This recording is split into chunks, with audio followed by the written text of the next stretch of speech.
లలితా సహస్రనామ స్తోత్రమును గూర్చి కొన్ని మాటలు చెప్పుకోవాలి అని చెప్పి అనుకున్నాం. లలితా సహస్రనామ స్తోత్రం మిగిలినటువంటి సహస్రనామ స్తోత్రముల వంటిది కాదు. దానికి ఒక ప్రత్యేకత ఉంటుంది. ఎందుచేత అన్న ప్రశ్నకి ఒక్కటే జవాబు. మిగిలినటువంటి సహస్రనామములలో చాలా సహస్రనామములు వ్యాసప్రోక్తములు. ఒక్క లలితా సహస్రనామ స్తోత్రం మాత్రం వ్యాసప్రోక్తం కాదు, వ్యాసుడు చెప్పినది కాదు. వసిన్యాది దేవతలు చేసినటువంటి స్తోత్రాన్ని వ్యాస భగవానుడు బ్రహ్మాండ పురాణంలో మనకి అందించాడంతే. అది సాక్షాత్తుగా అమ్మవారే అనుగ్రహించి వసిన్యాది దేవతల చేత పలికించింది శక్తినిచ్చి. అందుకని ఇది అమ్మవారే శక్తినిచ్చి పలికించి అమ్మవారే ఫలశ్రుతి చెప్పింది. దానికి ప్రతిరోజు ఈ స్తోత్రాన్ని చదివితే ఏం జరుగుతుంది అన్న విషయాన్ని అమ్మవారు స్వయంగా చెప్పింది. ఎక్కడ చెప్పింది అంటే ఒక పెద్ద దేవతా సభలో చెప్పింది ఆవిడ. అందుకే లలితా సహస్రనామముతో తుల్యమైనటువంటి సహస్రనామ స్తోత్రాన్ని చెప్పడం కష్టం అంటారు పెద్దలు. అందులో ఒక్క అక్షరం కూడా మీరు వెతికి చూద్దామన్నా అనవసరమైనటువంటి అక్షరములు ఏవీ కనపడవు. అవి వసిన్యాది దేవతలు అమ్మవారి అనుగ్రహంతో ఆ స్తోత్రాన్ని చెయ్యడమే దానికి ప్రధానమైన కారణం. అసలు లలితావిర్భావమునకు సంబంధించినంత వరకు మనం గమనించవలసినటువంటి నేపథ్యం ఒకటి ఉంటుంది. భగవంతుడు అపారమైనటువంటి దయాసముద్రుడు, కరుణామూర్తి.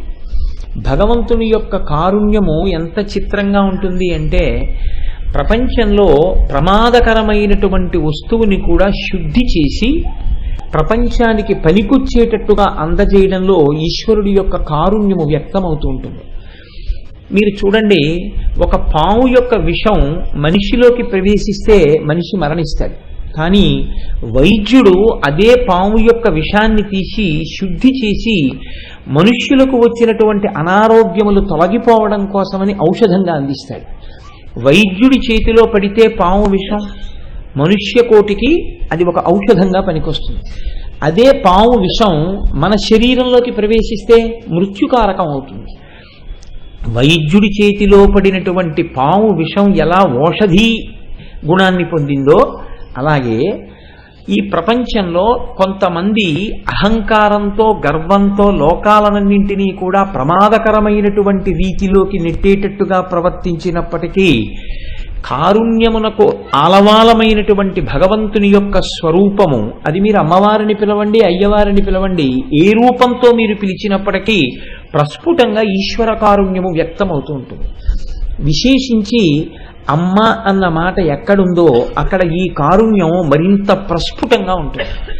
లలితా సహస్రనామ స్తోత్ర ఆవిర్భావమునకు వెనక చాలా పెద్ద నేపథ్యమే జరిగింది.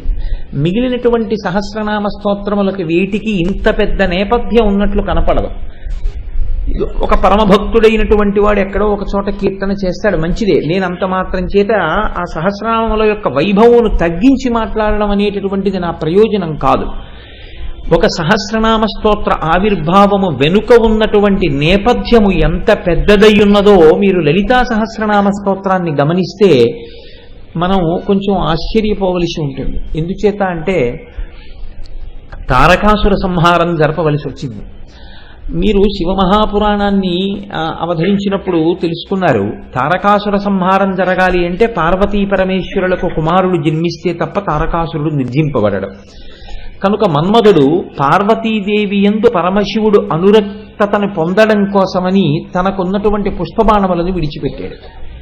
క్రుద్ధుడైనటువంటి పరమశివుడు తన 3వ నేత్రాన్ని తెరిచాడు. ఆ 3వ నేత్రంలోంచి వచ్చినటువంటి అగ్ని జ్వాలలలో మన్మధుని యొక్క శరీరము దహించుకుపోయి ఒక పెద్ద భస్మరాశి కింద పడింది. ఇప్పుడు ఈ భస్మరాశి పడిన తరువాత ఏ ప్రయోజనం జరుగుతుందనుకుని అక్కడికి దేవతలందరూ వచ్చారో ఆ ప్రయోజనం సిద్ధించలేదు. సరికదా, వారు అనుకోనటువంటి హఠాత్ పరిణామము సంభవించింది. పరమశివుడి మీద మన్మథబాణములు పడితే పార్వతీ పరమేశ్వరుల యందు అనురాగము కలుగుతుంది ఒండురులకని దేవతలు ఆశించారు. కానీ మన్మథ దహనము జరిగింది. అందుకని ఎక్కడి దేవతలు అక్కడే సర్దుకుని వెళ్ళిపోయారు. వెళ్ళిపోయినప్పుడు అక్కడ ఇంకేమీ లేదు. మన్మధుని యొక్క శరీరము కాలిపోయి దాని భస్మరాశి పడి ఉంది. ఒక్కొక్కసారి చాలా తమాషా అయినటువంటి పనులు జరుగుతూ ఉంటాయి. ఇవి కాకతాళీయముగా జరిగాయి అని మీరు అనుకోవడానికి వీల్లేదు. ఎక్కడో ఉంటుంది భగవంతుని యొక్క సంకల్పం. ఆయన ఏదో ఊహ చేస్తాడు, లోకమునకు ఏదో ఒక ప్రయోజనమును అందించాలి. కాబట్టి గణములు అని ఉంటాయి. ఒక గణమునకు నాయకుడైనటువంటి వాడు ఆయనని గణేశ్వరుడు అంటారు. గణేశ్వరుడు అంటే గణములకు నాయకుడు అని. ఒక గణమునకు నాయకుడు గణేశ్వరుడు. చిత్రకర్మ అనేటటువంటి ఆయన ఆ ప్రాంతానికి వచ్చాడు. ఆయన ఈ బూది కుప్పని చూశాడు. అది చాలా బాగుంది, ఎంత తెల్లటి బూడిదో, దీంతో ఒక బొమ్మ చేస్తే బాగుంటుంది అనుకున్నాడు. ఆయన ఆ బూదితోటి ఒక బొమ్మని తయారు చేశాడు. బొమ్మని తయారు చేసి చూస్తే ఇప్పుడు ఆయన కంటికి అది చాలా అందంగా కనపడింది ఆ బొమ్మ. దానికి ప్రాణప్రతిష్ఠ జరిగింది. ప్రాణప్రతిష్ఠ జరిగితే అందులోంచి ఒక వ్యక్తి లేచాడు. అది పరమశివుడు క్రుద్ధుడై రుద్రమూర్తి అయి తన కన్ను తెరిచినప్పుడు వచ్చినటువంటి అగ్ని జ్వాలల చేత భస్మమైనటువంటి శరీరము యొక్క బూది. అందులోంచి తయారైనటువంటి వ్యక్తి కనుక వ్యగ్రతతో కూడినటువంటి స్వభావంతో ఉన్నాడు. ఇప్పుడు ఆ వ్యక్తిని చూసి చతుర్ముఖ బ్రహ్మగారు అన్నారు, భండ భండ అన్నారు. అంటే ఆయనకి అనుకోకుండానే నామకరణం జరిగింది. భండ భండ అన్నారు. అంటే ఆయన పేరు భండాసురుడు అయ్యాడు. అసురుడు ఆయనకి వెంటనే వచ్చిన పేరు కాదు. బ్రహ్మగారు ఆయన్ని పిలిచినటువంటి మాట భండ అని పిలిచారు. ఇప్పుడు ఈ భండ అసురుడయ్యాడు. అసురుడైతే రాక్షసుడైతే భండాసురుడు అయ్యాడు. ఈయనతో పాటుగా ఇద్దరు జన్మించారు. వాళ్ళిద్దరిని ఆయన యొక్క సోదరులు అని పిలిచారు. వాళ్ళు విశుక్రుడు, విషంగుడు. వాళ్ళ పేర్లన్నీ అలాగే ఉంటాయి. ఆ తమాషా ఏమిటో మీరు ఎలాగో లలితా సహస్రనామ స్తోత్రానికి వ్యాఖ్యానం వస్తుంది కాబట్టి అప్పుడు విందురు. కానీ నేను ఇప్పుడు నేపథ్యంగా మాత్రమే ఆవిష్కరించే ప్రయత్నం చేస్తాను. ఈ విశుక్రుడు, విషంగుడు అనేటటువంటి సోదరులతో కలిసి భండాసురుడు లోకములనన్నింటినీ బాధ పెట్టడం ప్రారంభించాడు. ఎందుచేత అంటే మనకిటువంటి రౌద్ర ప్రవృత్తితో కూడిన వాడు ఒకడు దొరికాడు. పైగా ఆయనకి భగవంతుని యొక్క అనుగ్రహం కలిగింది. రుద్రుని యొక్క అనుగ్రహం కలిగి వరాన్ని పొందాడు. తన ఎదురుగుండా ఈ బ్రహ్మాండంలో ఎవరైనా నిలబడితే, ఈ బ్రహ్మాండంలోని వారు ఎవరైనా ఆయనకి ఎదురు నిలబడితే వాళ్ళ బలంలో సగం ఆయనకి ఎడుతుంది. కాబట్టి కొన్ని వేల సంవత్సరముల దీర్ఘాయుష్మంతుడు. ఇటువంటి వాడే మనకు కావాలి మన శత్రువులందరితో పోరాటం చెయ్యాలంటే. కాబట్టి ఇప్పుడు రాక్షసులందరూ వచ్చి ఈ భండాసురుణ్ణి నాయకుడిగా మూర్ధాభిషిక్తుణ్ణి చేసేశారు. చేసేసి ఇప్పుడు ఆయనకి విశుక్రుడు, విషంగుడు అనేటటువంటి సోదరులు కూడా బయలుదేరారు. వీళ్ళ ముగ్గురు కలిసి అపారమైనటువంటి శక్తివంతులు. అపారమైన శక్తివంతులు కనుక రెండు పనులు చేస్తుంటారు. ఒకటి, తాము భోగం అనుభవిస్తారు. రెండు, ఆ భోగము వేరొకరు అనుభవిస్తే వాళ్ళు తట్టుకోలేరు. అదే రాక్షస ప్రవృత్తి. అంటే శరీరమునకు బలము ఉన్నప్పుడు ఈశ్వరుణ్ణి చేరుకునేటటువంటి ప్రయత్నం ఎవడు చేస్తున్నాడో వాడికి ఈశ్వరానుగ్రహం ఉన్నది అని గుర్తు.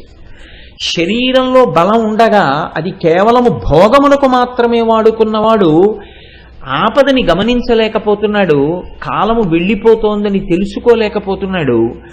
తాను భోగమునందు లాలసతో ఉండడమే కాకుండా వేరొకడు ఎటువంటి భోగమును అనుభవించకూడదనేటటువంటి దృష్టికోణం కూడా పొంది ఉన్నటువంటి వాడినే రాక్షసుడు అని పిలుస్తారు.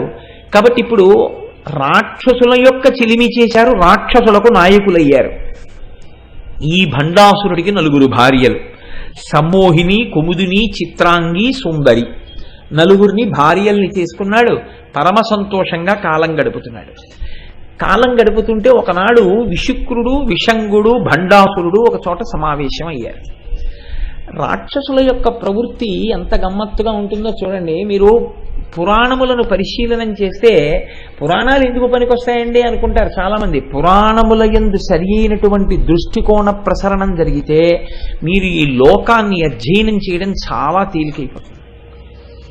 రాక్షసుల యొక్క ప్రవృత్తి ఎలా ఉంటుందో చూపిస్తున్నారు ఋషి. వీళ్ళు ముగ్గురు ఒక చోట సమావేశమయ్యారు. సమావేశమై వాళ్ళు అనుకున్నది ఏమిటంటే, మనం ఎలా జన్మించామన్నది పక్కన పెట్టండి, అనుకోకుండా జన్మించేశాం. మనం కూడా అంతే కదండి. ఎక్కడో భండాసురుడు అనుకోకండి. కొంచెం ఈ మాటలు మీరు అన్వయం చేసుకునే ప్రయత్నం చేయండి. మన ప్రయత్నం, మన ప్రయోజనం ఏం లేదు, పుట్టేశాం. కాబట్టి ఎన్ని కష్టాలు పడ్డాం, ఎన్ని జన్మలు ఎత్తి పుట్టాం పక్కన పెట్టేయండి. ఇప్పుడు పుట్టాం కదా, భోగాలను భవిస్తే కూడా వదిలిపోయింది అంతే. భండుడు అంటే ఎక్కడో ఉంటే లలితాదాసులు ఇప్పుడు చెప్పుకోవడం ఎందుకంటే కాబట్టి ఎక్కడ ఉన్నాడు భండుడు అంటే నా ఎందే ఉన్నాడు.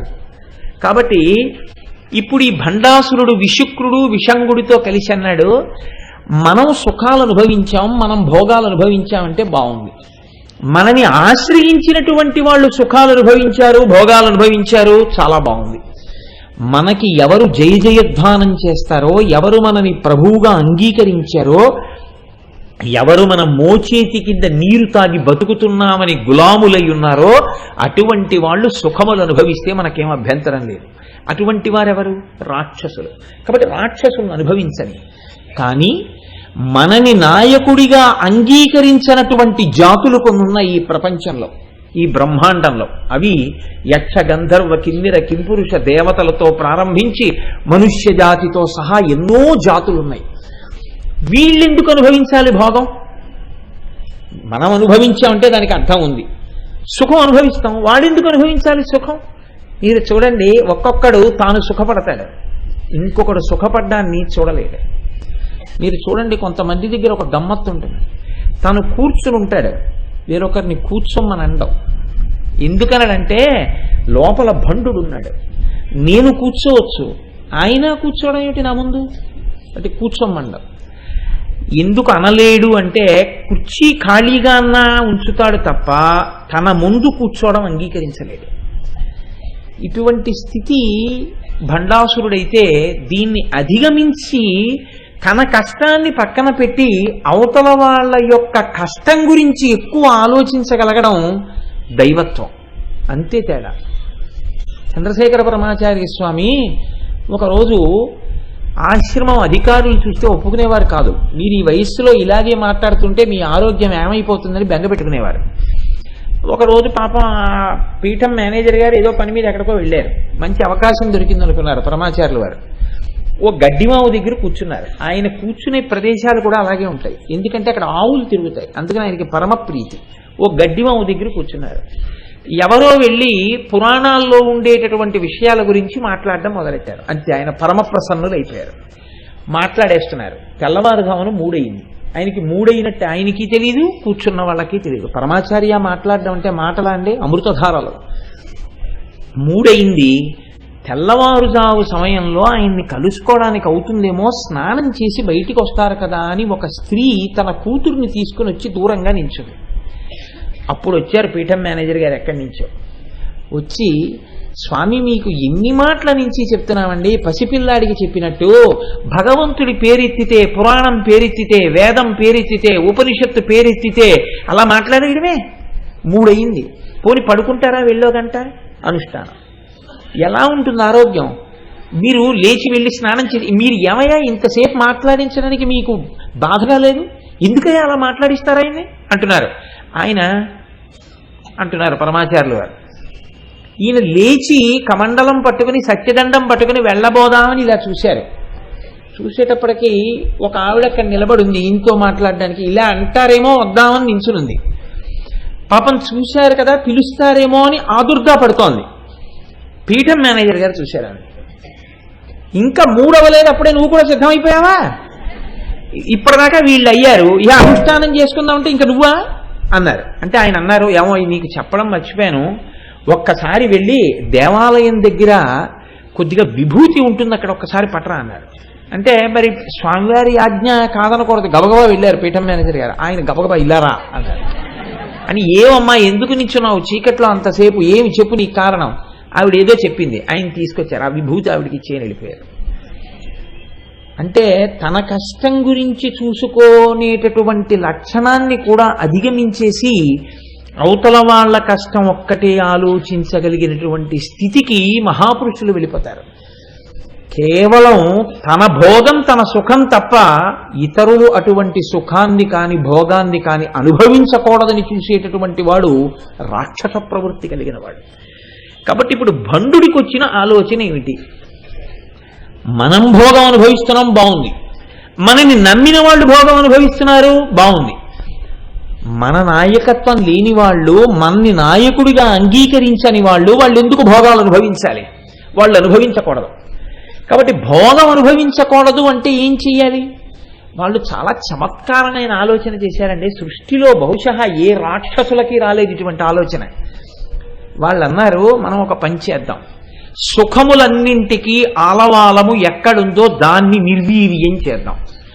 కాబట్టి మనలో భండుడు స్వర్గలోకానికి వెడతాడు, విశుక్రుడు భూలోకానికి వెడతాడు, విషంగుడు రసాతలానికి వెడతాడు. ముగ్గురం స్థూల శరీరాలతో వెళ్ళద్దు, సూక్ష్మ శరీరాలతో వెడదాం. వెళ్ళిన ప్రతి చోట మనం చెయ్యవలసిన పని ఒక్కటే. ఏమిటి ఆ పని అంటే, పురుషులకు పుంసత్వము లేకుండా నశింపచేసేద్దాం. స్త్రీల యందు రసోత్పాదనం లేకుండా, రేతస్సు లేకుండా స్త్రీలని చేసేద్దాం.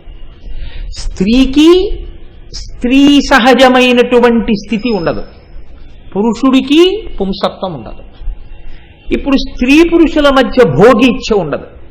స్త్రీ పురుషుల మధ్య భోగీచ్ఛ లేని నాడు, అసలు ఆ సంతోషము అన్నది కొరవడిపోయిన నాడు, మనస్సుని సంతోషంగా ఉంచుకోవడము అనేటటువంటి ప్రయత్నమే లేని నాడు లలిత కళలు నశించిపోతాయి. సంగీతం వినరు, ఎవరు నృత్యం వినరు, ఎవరు చక్కగా ఎక్కడో ఏదో మంచి కార్యం జరుగుతోందంటే వినరు. ప్రతివాడు ఏమైపోతాడంటే నీరసపడిపోతాడు. ఈ నీరసపడిపోతే ఏమైపోతుందంటే ఎక్కడ ఏమీ జరగవు. ఇలా నీరసపడిపోతే కొన్నాళ్ళకి ఏమైపోతుంది, స్త్రీ పురుషుల మధ్య భోగేచ్ఛ లేదు. భోగేచ్ఛ లేదు కాబట్టి ప్రత్యుత్పత్తి లేదు. ప్రత్యుత్పత్తి లేదు కాబట్టి భోగము లేదు, ప్రత్యుత్పత్తి లేదు. కాబట్టి ఆ జాతులు తమంత తాము నశించిపోతాయి. కొన్నాళ్ళకి దేవతలందరూ ఏమైపోతారు, నశించిపోతారు. కొన్నాళ్ళకి మనుష్యులందరూ ఏమైపోతారు, నశించిపోతారు. కొన్నాళ్ళకి జంతులోకం అంతా ఏమైపోతుంది, నశించిపోతుంది. సర్పజాత ఏమైపోతుంది, నశించిపోతుంది. ఎవరు మిగిలిపోతారు ఈ భోగేచ్ఛతో ఉండి? రాక్షసులు ఒక్కళ్ళే మిగులుతారు. మనకి భోగమో మిగలాలి, భోగం అనుభవించడానికి మనం తప్ప మరొకడు ఉండనుకోవడం. అంటే అసలు ఆ కోరిక ఎంత దూరం వెళ్ళిపోయిందో చూడండి. ఇప్పుడు వీళ్ళు ముగ్గురు బయలుదేరి సమస్త లోకముల యందుండేటటువంటి అన్ని జాతుల వారి యందు పురుషులకు పుంసత్వం లేకుండా చేశారు. పుంస్త్వము లేదు. స్త్రీల యందు రసము, రేతస్సు లేదు. అక్కడ మహర్షి ఒక అందమైన మాట అంటారు, రసయేవ పరం బ్రహ్మ రసయేవ పరాగతి రసోహి కాంతిధ పుంసాం రసో రేత ఇతి స్మృత. మనుష్యుల యందు ఈశ్వరానుగ్రహం చేత పెరిగేటటువంటి ఆ వీర్య రేతస్సులే కాంతిగా, స్మృతిగా, ఉత్సాహంగా, ప్రాణశక్తిగా ద్యోతకమవుతూ ఉంటాయి. అవి నశించిపోవడం ప్రారంభిస్తే సమస్త జీవకోటి నీరసపడిపోతుంది. కాబట్టి జీవకోటి అన్ని చోట్ల నీరసపడింది. ఆఖరికి రసాతలంలో ఉండేటటువంటి సర్పజాతులు పడగలెత్తడం కూడా మానేసేవి. ఎక్కడా లలిత కళలు లేవు, ఎక్కడా కచేరీలు లేవు, ఎక్కడా సంగీతం లేదు, ఎక్కడా నృత్యం లేదు, ఎక్కడా ఏ సభలు లేవు, ఎక్కడా ప్రవచనాలు లేవు, ఎక్కడా హోమాలు లేవు, యజ్ఞాలు లేవు, యాగాలు లేవు. ఏమిటో ఎవరిని చూసినా అలా దిగాలుగా కూర్చుని ఉంటారు. ఒకరిని ఒకరు చూసుకోరు, ఒకరిని ఒకరు చూసి చిరునవ్వులు ఉండవు, ఒకరిని ఒకరు చూసి సంతోషాలు ఉండవు. వీళ్ళు యుద్ధం చేయలేదు. యుద్ధం చెయ్యకుండా లోకమునందు కామప్రళయాన్ని సృష్టించాడు భండాసురుడు. ఇది లలితా సహస్రనామ స్తోత్ర ఆవిర్భావమునకు నేపథ్యం. ఇప్పుడు ఎవరికైనా అసలు మనం ఎందుకు ఇలా ఉన్నాం అని ప్రశ్న వేసుకుందామన్న ఉత్సాహం లేదు. అసలు సమస్త జాతులు నీరసపడిపోయాయి, సమస్త లోకాలు నీరసపడిపోయాయి. ప్రత్యుత్పత్తి లేదు, జాతులు నశించిపోవడం ప్రారంభమైపోయింది. అయిపోయి ఎక్కడ మళ్ళీ ఆ జాతులు పెరగకుండా నీరసించిపోతున్నాయి. లోకమంతా రాక్షసగణాలు పెరిగిపోతున్నాయి. ఎక్కడ చూసినా భండాసురుడి నాయకత్వమే వర్ధిల్లుతోంది. ఈ స్థితిలో ఒక చిత్రమైనటువంటి స్థితి ఏర్పడింది. దేవతలు గుర్తించారు, ఇదంతా భండాసురుడి వలన జరుగుతోంది. వాడు తన సోదరులతో కలిసి పైకి కనపడకుండా మిగిలినటువంటి రాక్షసులలా యుద్ధం చెయ్యకుండా సూక్ష్మ రూపంతో అన్ని లోకములలో ప్రవేశించి అన్ని జాతుల యొక్క తేజస్సుని పాడి చేస్తున్నాడు. ఇప్పుడు ఈ భండాసురుణ్ణి నశింప చెయ్యాలి అంటే ఎవరు నశింప చేస్తారు? స్థితికారుడు కనుక ఎప్పుడైనా ఇటువంటి రాక్షసులతో ఇబ్బంది వస్తే ఇంతకుముందు మనని రక్షించిన వాడు కనుక భగవానుడు శ్రీ మహావిష్ణువుని ప్రార్థన చేద్దాం. అందరూ కలిసి వైకుంఠానికి వెళ్ళారు. ఆయన్ని ప్రార్థన చేశారు. ఆయన అన్నారు, ఇత పూర్వం నేను అవతారములను స్వీకరించి మిమ్మల్ని అందరినీ కాపాడినటువంటి మాట పరమ యథార్థం. కానీ ఈ బ్రహ్మాండమునకు సంబంధించినంత వరకు భండాసురుడి దగ్గర ఒక వరం ఉంది. ఆయన ముందు ఈ బ్రహ్మాండంలో ఉన్నటువంటి ఎవ్వరూ పనికిరారు, సగం బలాన్ని తీసుకుంటాడు.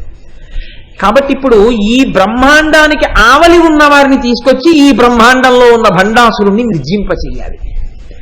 అందుకే బ్రహ్మాండము అంటే కోడిగుడ్డులా ఉంటుంది అని ఆ రోజుల్లో ఋషులు పేరు దానికి బ్రహ్మాండము, అండము, గుడ్డు అన్న పేరు పెట్టారు. ఆ తర్వాత కాలంలో ఎప్పుడో ఈ మధ్య అదంతా ఓవెల్ షేప్ లో ఉంటుంది, ఇలా ఉంటుంది, గుడ్డులా ఉంటుంది అని చెప్పారు. కానీ ఎప్పుడు చెప్పిన మాట అండి ఋషులు ఇది. కాబట్టి ఇప్పుడు ఈ బ్రహ్మాండమునకు బయటికి వెళ్ళాలి, మనం వెళ్ళి పిలవాలి దేవతల్ని, ఒక మహానుభావుణ్ణి పిలవాలి, ఒక తల్లిని పిలవాలి, ఆవిడ రావాలి, ఆవిడ వస్తే భండాసురుణ్ణి నిర్జిస్తుంది. ఇప్పుడు మనందరం అసలు బయటికి వెళ్ళడం ఎలాగని అడిగితే ఒక గొప్ప యజ్ఞం ఒకటి చెయ్యాలి. హిమాలయ పర్వతం మీద కొన్ని 100 ఎకరాలలో ఆ యజ్ఞ ప్రాంగణాన్ని ఏర్పాటు చేయాలి. చాలా గొప్పగా చెప్పారండి. ఇవన్నీ చేస్తే వాడికి తెలియకుండా ఉంటుందా? వాడు గూఢచారులతో తిరుగుతున్నాడు, ఎక్కడ ఎవడు కదిలినా వాడు పసిగడతాడు. ఏం చేయడం? వాడికి ఎప్పుడూ ఉన్న కోరిక ఏమిటి? ఇతరులు అనుభవించకూడదు, తాను భోగం అనుభవించాలి కదా.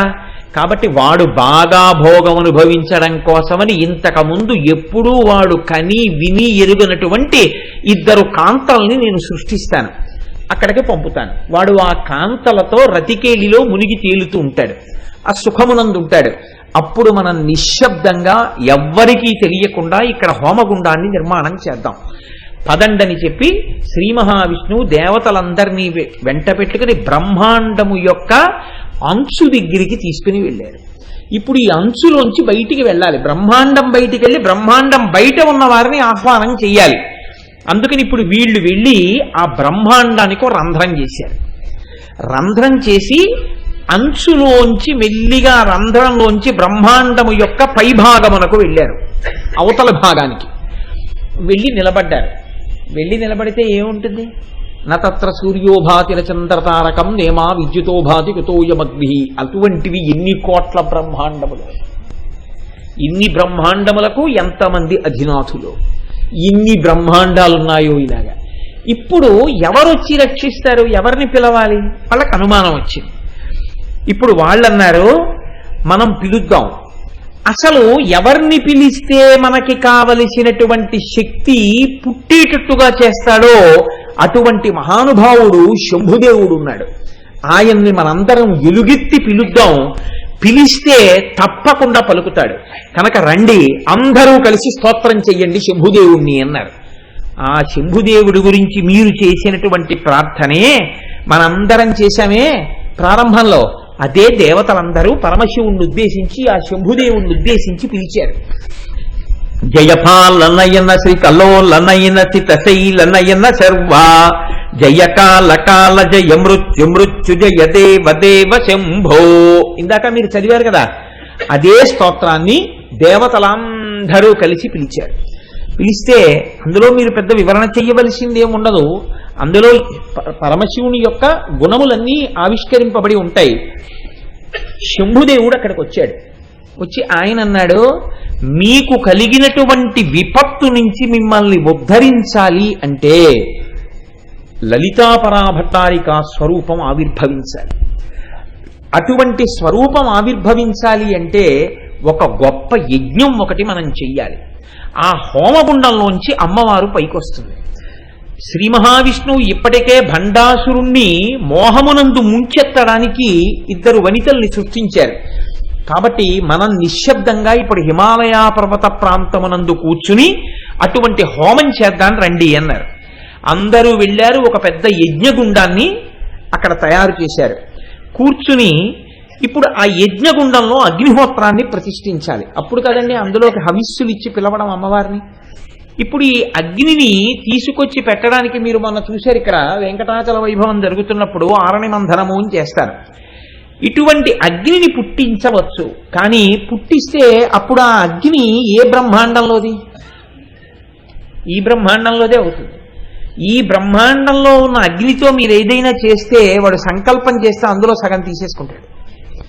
కాబట్టి ఇప్పుడు ఇక్కడ అగ్ని పనికిరాదు. కాబట్టి ఇప్పుడు అగ్ని ఎలాగా అని ఆలోచించారు. వాడు ఎంత ఉపద్రవం తీసుకొచ్చాడో చూడండి భండాసురుడు.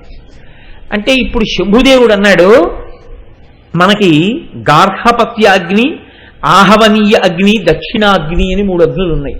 కానీ ఇప్పుడు ఈ 3 అగ్నులతో కుదరదు కనుక నేను చిదగ్ని అనబడేటటువంటి అగ్నిని వాయు రూపంలో బ్రహ్మాండం బయనించి ఆ బ్రహ్మాండమునకు చేయబడిన రంధ్రంలోంచి తీసుకొచ్చిన వాయువుని ఈ హోమగుండంలోకి ప్రవేశపెట్టి అగ్నిని రగలుస్తాను. దాన్ని చిదగ్ని అంటారు. ఇప్పుడు ఈ చిదగ్ని గుండంలో మీరు హవిస్సులు ఇవ్వండి. హవిస్సులు ఇచ్చేటప్పుడు మీరు సామాన్యమైనటువంటి పదార్థమును వేస్తాను అంటే మీరు చేసినటువంటి యజ్ఞము చేత ప్రీతి చెంది అమ్మవారు ఆవిర్భవించడానికి చాలా కాలం పట్టచ్చు. మనకి మళ్ళీ భండులు మేల్కొనే లోపల అమ్మవారి ఆవిర్భావం జరిగిపోవాలి.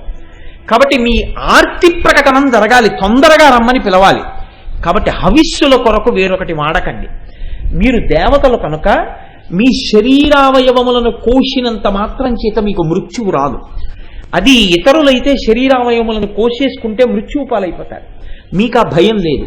కాబట్టి మీరు మీ శరీరావయవములను ఖండించి అగ్నిహోత్రంలో వ్రేల్చండి, హవిస్సులుగా ఇవ్వండి.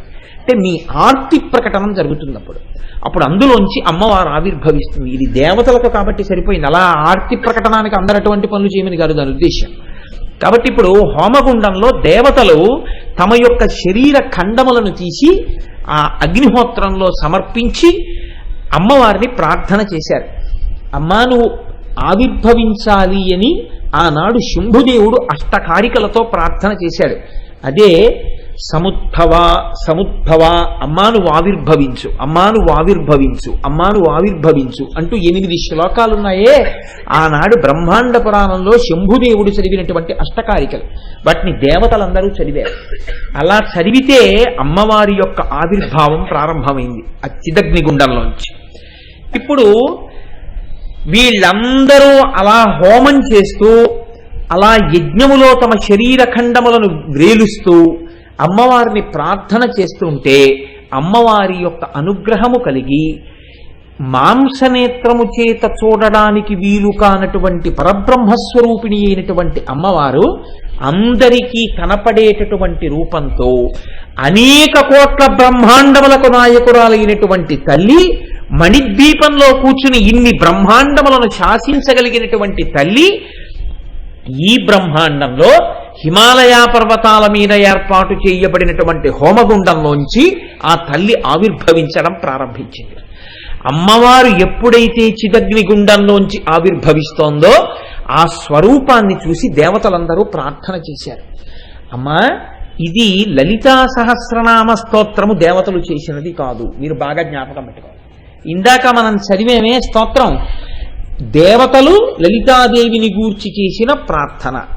అప్పుడు దేవతలు అమ్మవారిని ప్రార్థన చేశారు. అమ్మా నువ్వు ఇలా ఉన్నావు, ఎర్రటి వస్త్రం కట్టుకున్నావు అని నమస్కారం చేస్తూ నిలబడ్డారు. అప్పుడు ఆ తల్లి ఆవిర్భవించింది. ఆవిర్భవించిన తరువాత ఏం జరిగినది అన్నది మీరు లలితా సహస్రనామ స్తోత్ర పూర్వభాగమునందు వింటారు.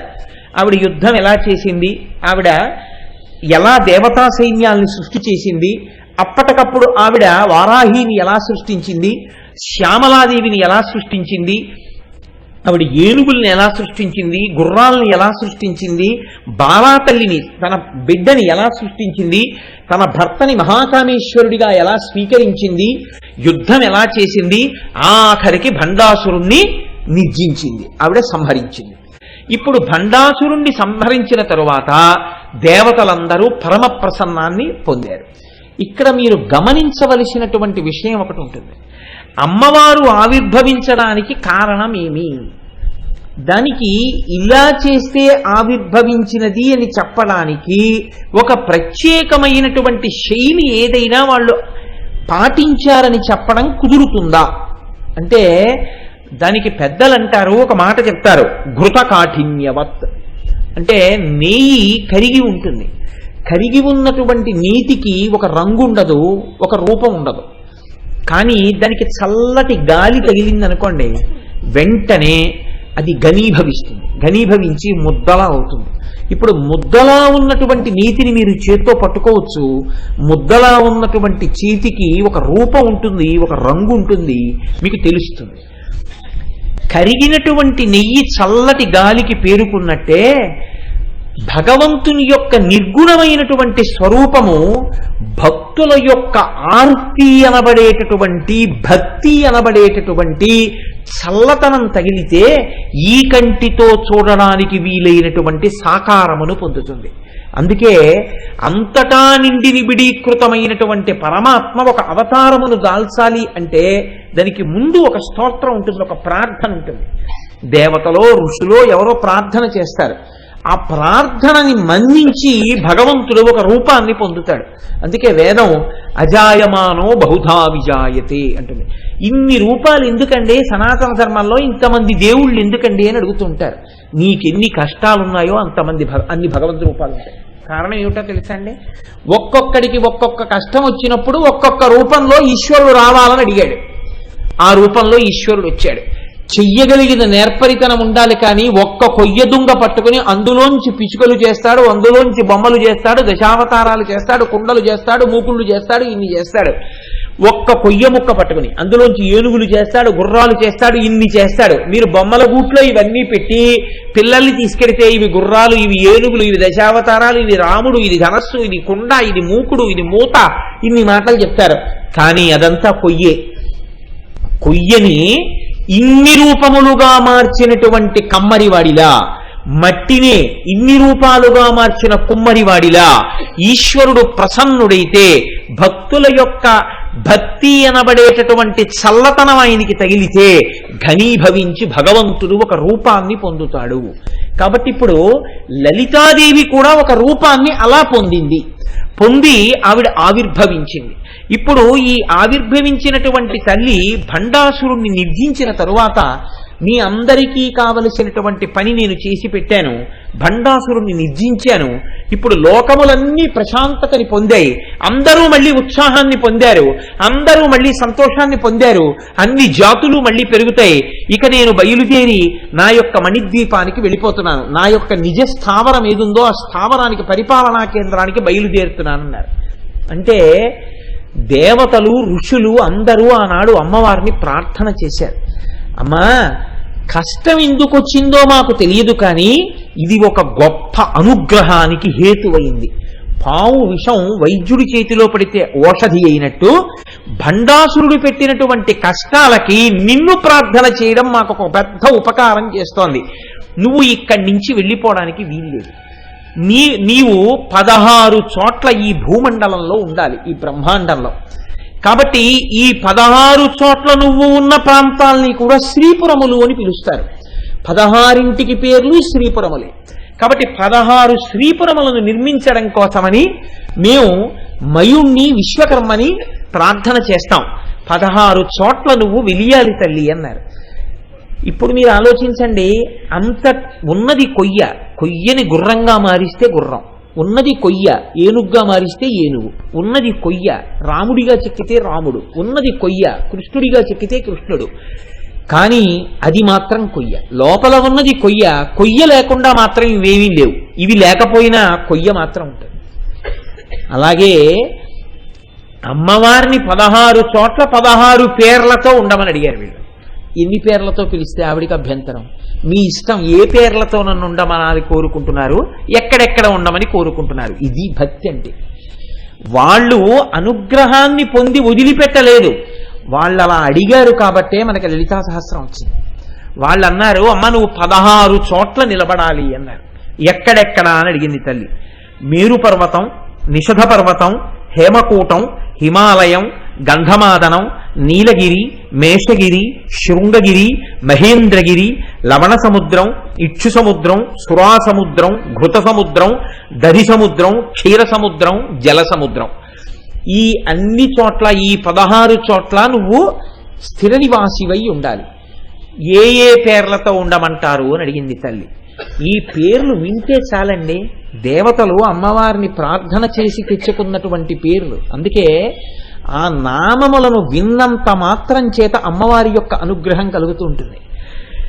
కామేశ్వరీపురి, భగమాలినీపురి, నిత్యక్లిన్నాపురి, భేరుండాపురి, వస్నివాసినీపురి, మహావజ్రేశ్వరీపురి, శివదూతీపురి, త్వరితాపురి, కులసుందరీపురి, నిత్యాపురి, నీలపతాకాపురి, విజయాపురి, సర్వమంగళాపురి, జ్వాలామాలినీపురి, చిత్రాపురి, మహానిత్యాపురి అని 16 పేర్లతో అమ్మవారి పేరుతో ఉన్నటువంటి పురంగా, అసలు అన్నిటికీ పేరు శ్రీపురాలి.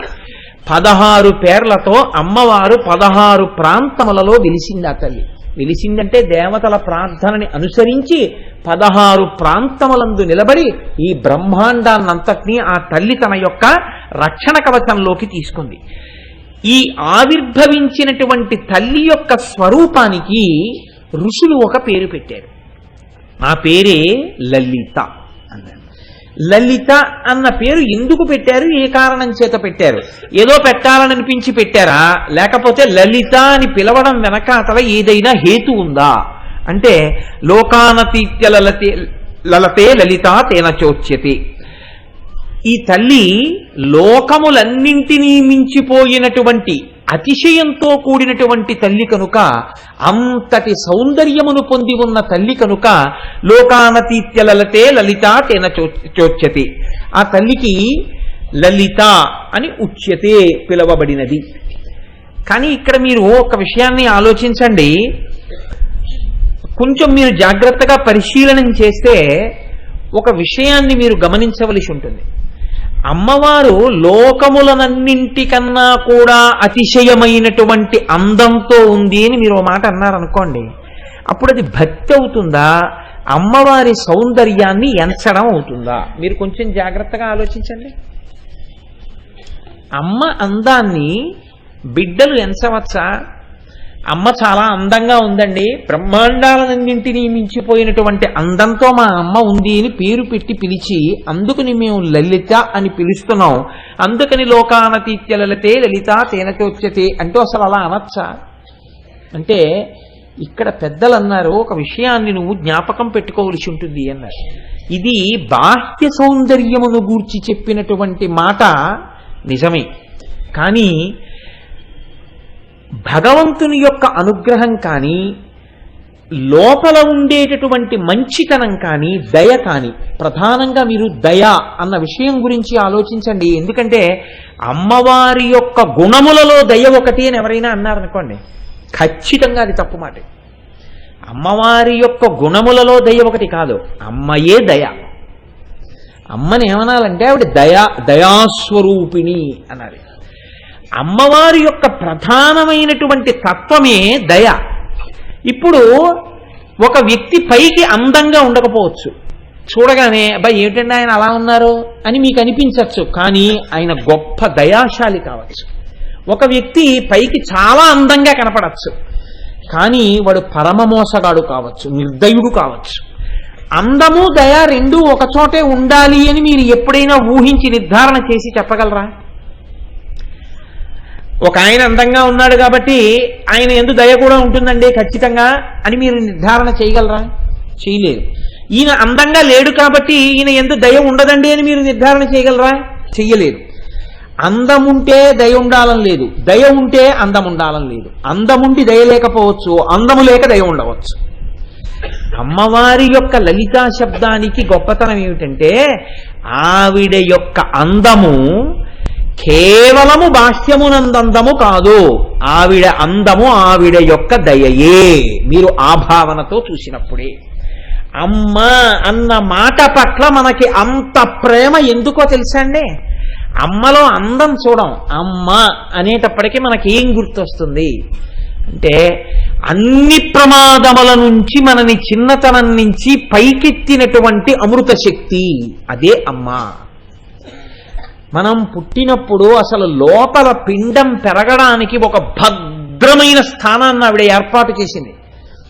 పిండాలన్నీ బయట పెరగాలి అని ఈశ్వరుడు ఏదో శాసనం చేశాడు అనుకోండి, ఎవడింటి కిటికీలో ఆ పిండం పెరుగుతుంది అని ఈశ్వరుడు సంకల్పం చేశాడు అనుకోండి. నేను ఇలా అన్నానని కాదు, మీరు ఆలోచించండి. అసలు చాలా మంది మీ లోకంలో ఉండవు, ఎందుకంటే చీమలో పురుగులో పక్షులో ఏవో ఒకటి తినేస్తాయి. కానీ తన కడుపులో పెట్టుకుని అమ్మ తన కడుపుని గర్భాలయం చేసి మనల్ని పెంచింది. అమ్మ తాను మృత్యు సదృశమైనటువంటి బాధను అనుభవించి తాను మనని ప్రసవించింది. అమ్మ తన రక్తాన్ని పాలగా మార్చి మనకి పట్టింది. మనం చెయ్యకూడని రీతిలో అల్లరి చేస్తే అమ్మ దాన్ని క్షమించింది. ఏదైనా ఒప్పుకుంటుంది. మంగళసూత్రం పట్టుకుంటే ఏ స్త్రీ ఒప్పుకోదు. మన ఆటలన్నీ చిన్నతనంలో అమ్మ మంగళసూత్రం పట్టుకుని, అయినా అమ్మ శుతిమెత్తగా మన వేళ్లు విడిపించింది తప్ప మంగళసూత్రం పట్టుకుంటావా అని చేయి తిప్పిలేదు. మనం మలమూత్రాలు విసర్జించుకుని మంచంలో పడుకుని ఉంటే మడిబట్టని కూడా చూడకుండా ఆవిడ తన పవిట కొంగుతో వీలైతే మన శరీరాన్ని శుభ్రం చేసింది. మనం నోట్లో కూడా మలాన్ని పెట్టుకుంటే ఆ తల్లి నోరు కడిగి ఆ నోరు వాసన చూసి ఇంకా ఎక్కడైనా ఉండిపోయిందేమో అని మన నోరంతా పవిట కొంగుతో శుభ్రం చేసింది. చెవిలోకి చీమ వెళ్ళి మనం ఏడుస్తుంటే పుల్ల కోసం చూడకుండా వెంటనే పవిట కొంగుని తిరిపెట్టి కళ్ళమ్మట నీళ్లు పెట్టుకుని నోట్లో పెట్టి ఆ తడితో ఉన్నటువంటి తిరిని చెవిలో పెట్టి చీమని పైకి తీసిందమ్మ. అమ్మ అవడానికి, అమ్మతనం చూపించడానికి ట్రైనింగ్ క్లాసులు ప్రపంచంలో లేవు. ఎంత నిర్దయతో కూడిన వ్యక్తి అయినా అయి ఉండొచ్చు. అంతకుముందు ఏ దయ తెలిసి ఉండకపోవచ్చు, ఏమీ తెలిసి ఉండకపోవచ్చు. నిద్ర 7 గంటలైతే తప్ప లేవకుండా అమ్మాయి దగ్గర ఉన్నప్పుడు పడుకునేటటువంటి పిల్ల, తన క్యారేజీ తాను సర్దుకోని పిల్ల, రేపు నీకు పిల్లలు పుడితే ఎలాగే అని తల్లి తండ్రి అడిగితే అబ్బా అవన్నీ ఎందుకు లేదురు అనే పిల్ల, తనకొక్క పసిపిల్లవాడు పుట్టేటప్పటికీ తాను తనకిష్టమైనా సరే, ఇంతకుముందు సన్నటి జల్లు వస్తుంటే బయటికి వెళ్ళి తడవడం ఎంత సరదాయో ఆ పిల్లకి. ఇప్పుడు ఆ పిల్లకి ఎవరు చెప్పక్కర్లేదు, ఆ పిల్ల బయటికి వెళ్ళి తడవదు. ఏమే కిటికీలోంచి చూస్తున్నావు బయటికి వెళ్ళటం లేదే అంటే వీడికి పరిశ్రమ పడుతుందేమో అని భయం అమ్మా అంటే. ఇలా నువ్వు బయటికి వెళ్ళకు అని ఎవరైనా ముందు ట్రైనింగ్ ఇచ్చారా? దానికి ఏమైనా కాలేజెస్ ఉన్నాయా? ఉండవు. మహానుభావుడు అదేంటి బసవేశ్వర పురాణంలో అంటాడు, మొగ్గ లోపల పువ్వు యొక్క తావిదాగినట్టు ప్రతి ఆడదానిలో అమ్మవారు మాతృమూర్తిగా దాక్కునుంది. ఆ మాతృమూర్తిగా అమ్మవారు లోపల వికసనాన్ని పొందకపోతే ఈ సృష్టి లేదు. కాబట్టి అమ్మ అన్నం పెట్టింది. పెట్టడంలో రోగం దేని వల్ల వస్తోందో అని పెట్టలేదు. ఏది తింటే రోగం తగ్గుతుందో అది బతిమాలి బామాలి కథలు చెప్పి పెట్టింది. అమ్మ తాను తినవలసిన పదార్థాన్ని పిల్లవాడికి అనారోగ్యం చేస్తుందేమోనని తినడం మానేసింది. మానేసి వాడికి పనికొస్తుంది, వాడికి పడిషం తగ్గుతుంది అనుకుంటే తనకి ఇష్టం లేకపోయినా ఉసిరికాయ పచ్చడి తింది. పాల వలన పిల్లవాడికి పడిషం తగ్గుతుందని పిల్లవాడికి వచ్చిన అనారోగ్యం కోసం తను పచ్చం చేసింది.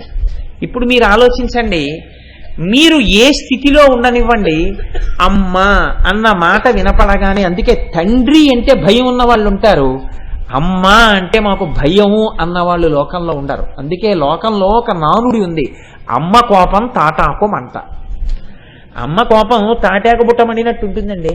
అది ఎందుకు పనికిరాదు ఆ కోపం. ఆవిడ తిట్టుకోవడం, పిల్లల్ని తిట్టడమే. 5 నిమిషాలు అది అమ్మ క్యారేజీ పెట్టేసావా అని వస్తుంది పిల్ల. తండ్రి కొంచెం కోపంగా చూసి 4 మాటలు అన్నాడు అనుకోండి, గుడ్ల నీరు కుక్కుని, అమ్మ ఎందుకు చెప్పేసావు అమ్మా నాన్నగారికి, చూసావా ఎలా అన్నారో కాలేజీకి వెళ్లే ముందు, ఇంకా నేను ఇవాళ పరీక్ష రాసినట్టే అంటాడు. తండ్రి అన్న మాటకి బిడ్డ బాధపడుతుంది, తల్లి అన్న మాట లెక్క పెట్టదు. ఎందుకంటే అమ్మ యొక్క ప్రేమ అటువంటిది. అసలు ఆ ప్రేమ పిల్లలు ఎంత కటువుగా ప్రవర్తించనివ్వండి, అమ్మ అంత ఆశీర్వచనం చేస్తూనే ఉంటుంది. గొడ్డలి పట్టుకొచ్చి చందనపు చెట్టుని నరుకుతుంటే చందనపు చెట్టు సువాసనని ఇస్తూనే ఉంటుంది. ఉడికిపోతున్న అన్నం తినడానికి తేలికైనటువంటి రీతిలో మెత్త పడిపోతూనే ఉంటుంది. చెరుకు కర్రని పట్టుకుని కత్తితో నరికినా, పంటి మధ్య పెట్టి నలిపినా తీయదనాన్ని స్రవిస్తుంది. అమ్మ అన్న వ్యక్తిని మీరెంత బాధ పెట్టినా ఆశీర్వచనం చేయడమే అమ్మకొస్తుంది. కాబట్టి అమ్మతనం కన్నా భద్రత ఎక్కడుంది?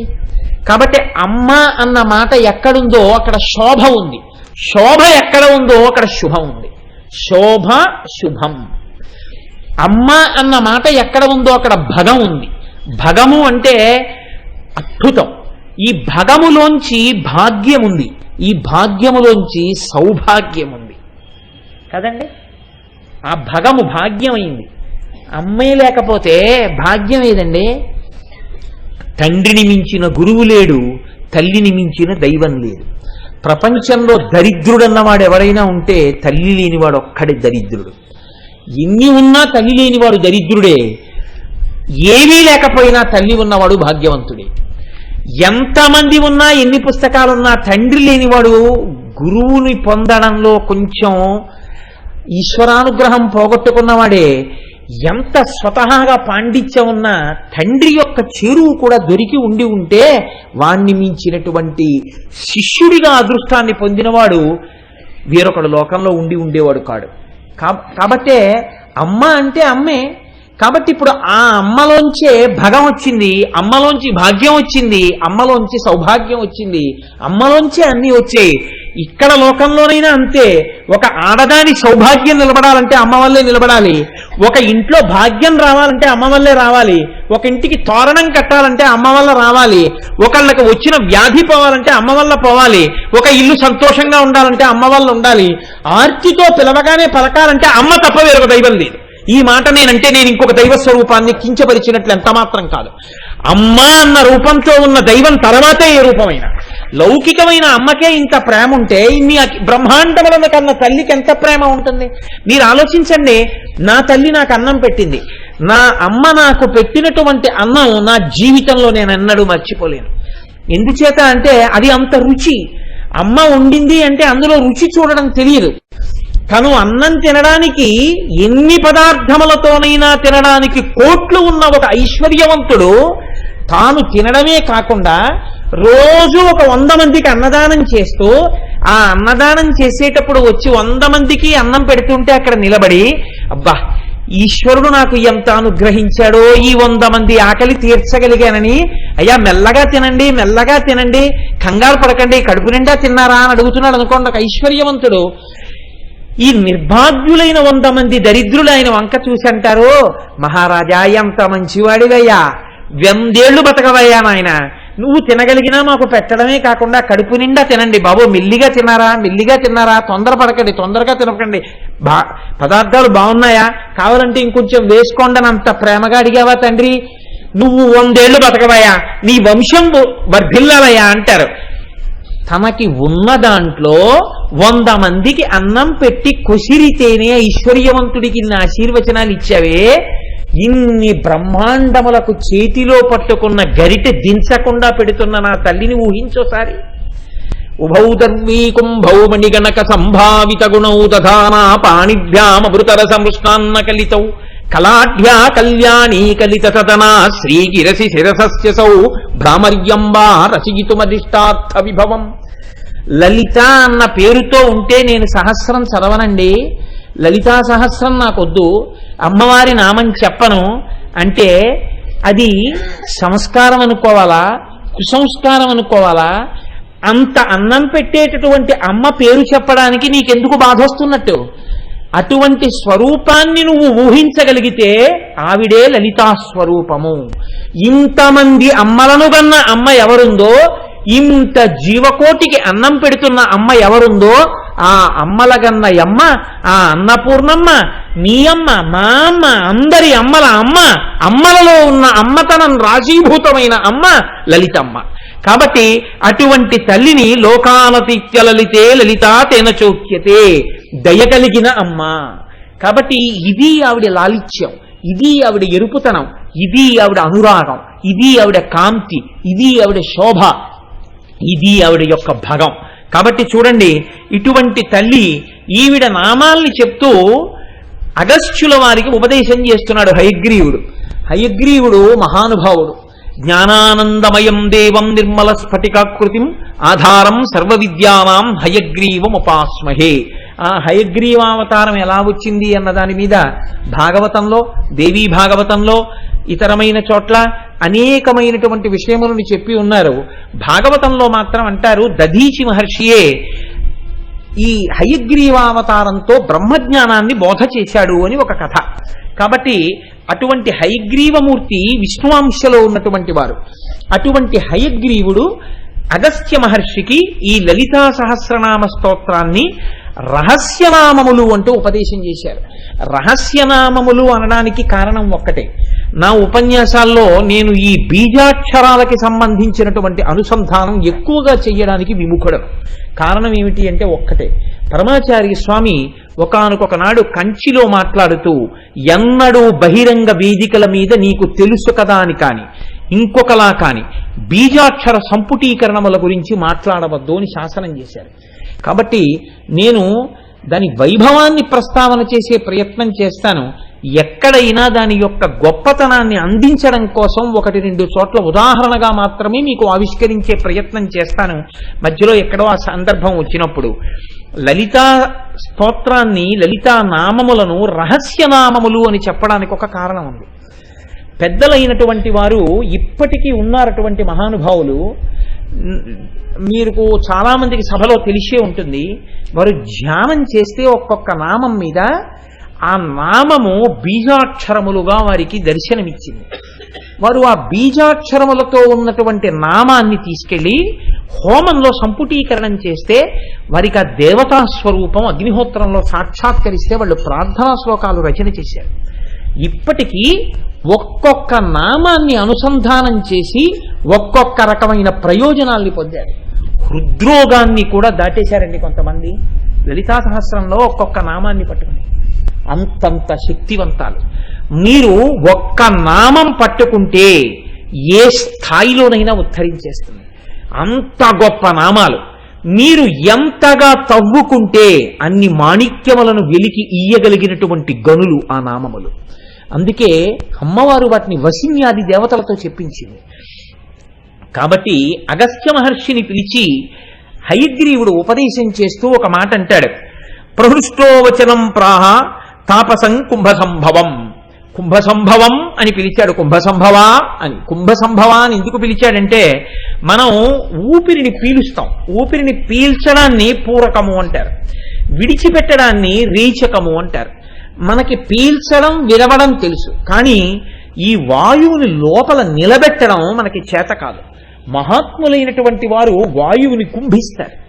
ఆ కుంభించడం గురుముఖత తెలుసుకుంటారు, తెలుసుకుని కుంభింపజేస్తారు. వారు అప్పుడు వెంటనే మనసుని తమ అదుపులోకి తెచ్చుకుని అంతర్ముఖులైపోతారు. అగస్త్య మహర్షికి కరతలామలకమైనటువంటి విద్య కుంభసంభవ అంటే వాయువుని కుంభించడమునందు పరమనిష్ఠాతుడైనటువంటి వాడా, కాబట్టి అంతర్ముఖుడు కాగలిగినటువంటి వాడా, అమ్మవారి దర్శనం పొందగలిగినటువంటి వాడా, అందుకని నీకు నేను ఉపదేశం చేస్తున్నాను లలితా సహస్రనామ స్తోత్రాన్ని. ఇది రహస్యనామ స్తోత్రం కాబట్టి నీకు ఇటువంటి నామములను చెప్తున్నాను. ఇత పూర్వం అనేకమైనటువంటి నామములు లోకంలో ఉన్నాయి.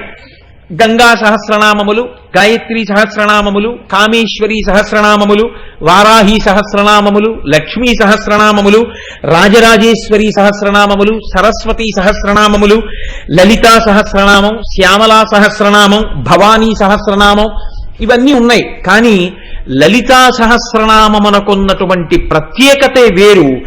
ఎందుకని లలితా సహస్రనామానికి అంత గొప్ప ప్రత్యేకత వచ్చిందో, దేవతలు చిదగ్నిగుండంలోంచి ఆవిర్భవించినటువంటి అమ్మవారిని చూచి సహస్రనామాలు చెప్పలేదు కదా.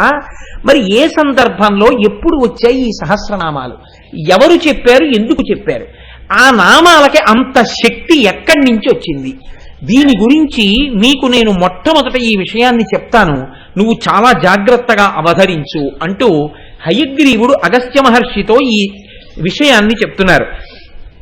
ఒకానొక నాడు లలితాదేవి ఒక పెద్ద సభ తీర్చింది. లలితాదేవి తీర్చినటువంటి సభకు అన్ని బ్రహ్మాండములకు సంబంధించినటువంటి నాయకులు వచ్చారు. అన్ని బ్రహ్మాండములలో ఉన్న బ్రహ్మలు. ఇప్పుడు మన జిల్లాకు ఒక కలెక్టర్ గారండి, chief secretary to the government of Andhra Pradesh collectors meeting summon చేశాడు అనుకోండి, అన్ని జిల్లాల కలెక్టర్లు ఆయన దగ్గరికి వెడతారు. మనకి కలెక్టర్ గారు గొప్ప, మన కలెక్టర్లందరికీ చీఫ్ సెక్రటరీ గారు గొప్ప. అలా చీఫ్ సెక్రటరీ గారి దగ్గరికి వెళ్ళి వీళ్ళందరూ నమస్కారం చేస్తారు, కూర్చోండి అంటారు, ఆయన కూర్చుంటారు. చీఫ్ సెక్రటరీ గారు వాళ్ళకి ఇన్స్ట్రక్షన్స్ ఇస్తారు, మీరు ఇలా ఇలా చెయ్యండి, ఇలా ఇలా పని చేయండి అంటారు. తప్పకుండా మేము అలా చేస్తా ఉంటారు. ఆయన చెప్తే ఇది మేము చెయ్యడం ఏమిటని ఉండదు. మీరు వారంలో ఒక రోజు సాంఘిక సంక్షేమ హాస్టల్లో పడుకోండి అన్నారు అనుకోండి, చీఫ్ సెక్రటరీ గారు నేను పడుకున్నానని కంప్లైంట్స్ రిపోర్ట్ పంపించవలసి ఉంటుంది. ఎందుకంటే చీఫ్ సెక్రటరీ గారి పవర్ అటువంటిది. దాని ముందు కలెక్టర్ గారి పవర్ తగ్గుతుంది. కలెక్టర్ గారి దగ్గరికి మనం వెడితే చీఫ్ సెక్రటరీ గారి దగ్గర నించున్నట్టు మా దగ్గర నించోండి అని మనం అనకూడదు, మనం ఆయన దగ్గర నించోవాలి.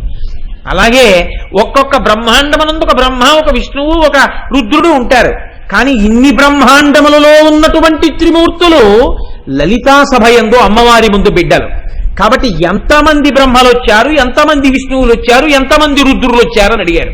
ఆ సంఖ్య చెప్పడం వీలు కాదు అన్నారు. వేదంలో ఎంత పెద్ద సంఖ్యలున్నాయో, రామాయణం కిష్కింధకాండలో ఎంత పెద్ద పెద్ద సంఖ్యలున్నాయో అంతమంది వచ్చారట.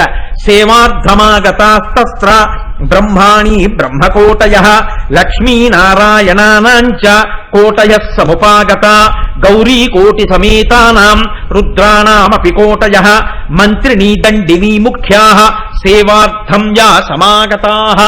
అమ్మవారిని సేవించడం కోసమని కొన్ని కోట్ల మంది గౌరీదేవులు, కొన్ని కోట్ల మంది రుద్రులు, కోట్ల మంది బ్రహ్మలు, కోట్ల మంది సరస్వతీదేవులు, కోట్ల మంది విష్ణువులు, కోట్ల మంది లక్ష్ములు, ఇంతమంది వచ్చారు. ఇంతమంది వచ్చి ఆ సభలో కూర్చుని ఉన్నారు. అమ్మవారు ఎత్తైనటువంటి సింహాసనం మీద కూర్చునుంది. అమ్మవారికి అటు ఇటు అమ్మవారి యొక్క బిడ్డలు, అమ్మవారి యొక్క మంత్రులు కూర్చుని ఉన్నారు. ఇప్పుడు ఆ తల్లి ఆ సభలో ఉండగా ఒక మాట చెప్పింది. ఆవిడ ఆజ్ఞ ఇచ్చింది. ఎవరికి ఆజ్ఞ ఇచ్చింది? వసిన్యాది దేవతలు అని పిలుస్తూ ఉంటారు 8 మంది. వీళ్ళని వాగ్దేవతలు అని పిలుస్తారు. ఈ వాగ్దేవతల యొక్క అనుగ్రహం కానీ ఎవరికైనా కలిగిందనుకోండి, భూపసభాంతరాళమున పుష్కళ వాక్యతురత్వము, ఎంత గహనమైన విషయమైనా సరే అవతల వాళ్ళకి అర్థమయ్యే రీతిలో చెప్పగలిగినటువంటి గొప్ప శక్తి వాళ్ళ వాక్కులకు వస్తుంది. వాక్కులకు అటువంటి శక్తి కలగాలి అంటే వాగ్దేవతానుగ్రహం ఉండాలి. వాగ్దేవతానుగ్రహం కలగాలి అంటే అలా అనుగ్రహం ఇయ్యి అని అమ్మవారి యొక్క ఆజ్ఞ వాగ్దేవతలకు ఉండాలి. అందరికీ వాక్కులనిచ్చేటటువంటి దేవతలు ఎవరో వాళ్ళని వాగ్దేవతలు అంటారు. ఆ దేవతల పేర్లు ప్రతిరోజు విన్నా, ఇంట్లో పిల్లలతో ఒకసారి చిన్న పిల్లలతో చెప్పించినా వాళ్ళకి వాగ్దేవతల యొక్క అనుగ్రహం కలుగుతుంది. వాళ్ళు అమ్మవారి చుట్టూ ఉంటారు ఎప్పుడు.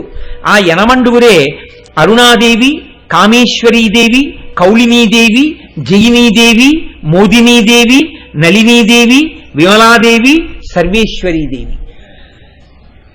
ఈ యనమండుగురులో వసిని అన్న పేరుతో ఉన్న దేవతని అనుసంధానం చేస్తూ వసిన్యాది దేవతలు అని పిలుస్తూ ఉంటారు. ఈ యనమండుగురు వాగ్దేవతలు. వీళ్ళ అనుగ్రహం కలిగిందా, అమ్మవారు ఇలా కనుసౌజ్ఞ చేసింది అనుకోండి, వాళ్ళు వెంటనే అమ్మవారి యొక్క కనుసౌజ్ఞని అందుకని గొప్పగా మాట్లాడగలిగినటువంటి శక్తిని అవతల వారికి అనుగ్రహిస్తారు. అందుకే ఆయనకి వాగ్దేవతానుగ్రహం అండి అంటుంటారు. అటువంటి వాగ్దేవతానుగ్రహాన్ని అమ్మవారి అనుగ్రహంగా భక్తులకు ప్రసరింపచేస్తారు ఆ తల్లులు. ఈ యనమండుగురి వంక అమ్మవారు చూసింది. చూసి వాళ్లతో అమ్మవారు ఒక మాట అంది. వాగ్దేవతలు మాట్లాడితేనే అంత గొప్పగా ఉంటే, వాగ్దేవతానుగ్రహం పొందినవాడు మాట్లాడితేనే అంత గొప్పగా ఉంటే, యనమండుగురులో ఒకరు మాట్లాడితేనే అంత గొప్పగా ఉంటే, యనమండుగురు ఎవరి కనుసౌజ్ఞని బట్టి మాట్లాడే అనుగ్రహం ఇస్తారో అటువంటి యనమండుగురు నిండు సభలో తమ వంకే చూసి అమ్మవారు వాళ్ళతో మాట్లాడుతుంటే వాళ్ళు ఎంత ఆనందంతో ఉంటారు మీరు ఆలోచించండి. అమ్మవారు ఈ యనమండుగురితో మాట్లాడుతోంది అంటే ఇప్పుడు అమ్మవారి మాట ఎంత గొప్పగా ఉంటుంది. ఈ మాటతో లలితా సహస్రనామ స్తోత్ర ఆవిర్భావమునకు నేపథ్యం పడుతుంది. అమ్మవారి మాటతో మొదలు. అందుకే అది విన్నంత మాత్రం చేత తల్లి అనుగ్రహం కలుగుతుంది. ఎందుకని? వాగ్దేవతలతో అమ్మవారు మాట్లాడిన మాటలు అందులో ఉన్నాయి కనుక. తల్లంది భవత్యోమత్ప్రసాదేన ప్రోల్లసద్వాగ్విభూతయ మద్భక్తానాం వాగ్విభూతి ప్రదానే వినియోజితాః. మీరు నాయందు అపారమైనటువంటి భక్తి ప్రపత్తులు కలిగిన వారు కాబట్టి నేను మిమ్మల్ని అనుగ్రహిస్తూ ఉంటాను. నేను మిమ్మల్ని అనుగ్రహిస్తే నా శక్తి మీలోకి ప్రవేశిస్తుంది. మీరు మాట్లాడతారు. లోకం చూడడానికి ఎలా ఉంటుంది? మీరు మాట్లాడుతున్నట్టు ఉంటుంది. కానీ మీలో ఉండి మాట్లాడుతున్నది నేనే అయి మాట్లాడుతూ ఉంటాను. మీ పట్ల నాకు అటువంటి గొప్ప ప్రీతి ఉంది, అందుకని మీ ద్వారా నేను మాట్లాడుతూ ఉంటాను. ఇవాళ నేను మీతో ఒకటి మాట్లాడించాలని అనుకుంటున్నాను. మీతోనే ఎందుకు మాట్లాడించాలనుకుంటున్నాను? ఇక్కడ మీరు ఒక విషయం గమనించవలసి ఉంటుంది. అందుకే పెద్దలు అమ్మవారి తత్వాన్ని అమ్మవారి అనుగ్రహంగా అనుభవించినటువంటి పెద్దలు ఉంటారు. వారు అందమైన మాట ఒకటి చెప్తారు. వాగ్దేవతలు వసిన్యాది వాగ్దేవతలు లలితా సహస్రనామ స్తోత్రం చెప్తే ఎవరి అనుగ్రహంతో చెప్పారు? అమ్మవారి అనుగ్రహంతో చెప్పారు. కాబట్టి పరోక్షంగా అది ఎవరు చెప్పినట్టు? అమ్మవారే చెప్పినట్టు. వ్యాసుడు లలితా సహస్రనామ స్తోత్రాన్ని బ్రహ్మాండ పురాణంలోకి తీసుకొచ్చిస్తే ఎవరి అనుగ్రహంతో ఇచ్చినట్టు? అమ్మవారి అనుగ్రహంతో ఇచ్చినట్టు.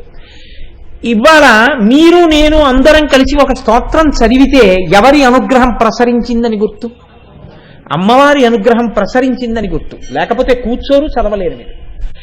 అలాగే శంకరాచార్యులు వారు సౌందర్యలహరి రచన చేస్తే ఎవరి అనుగ్రహం ప్రసరించిందని గుర్తు?